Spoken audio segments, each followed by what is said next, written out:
সিদ্ধ করে নিয়েছি। এখন আমি সবগুলো আলুর খোসা ছাড়িয়ে নেব। এই যে দেখুন, প্রপারলি সিদ্ধ হলে আলুর খোসাটা এমনিভাবে উঠে আসবে,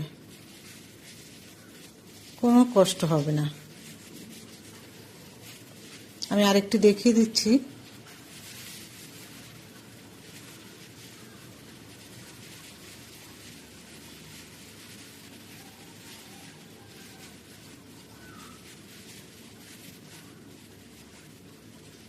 এই দেখুন কত সহজে উঠে আসছে।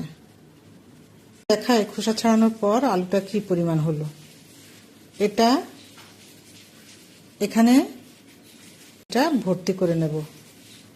এই এক বাটি ভর্তি হলো, কিন্তু ভর্তি হলেও এটা 1 কেজি হবে না, কম হবে। তাই এটাকে আমি 700 গ্রাম ধরছি। উপকরণের অনুমান করাটা রাঁধুনির জন্য অনেক গুরুত্ব।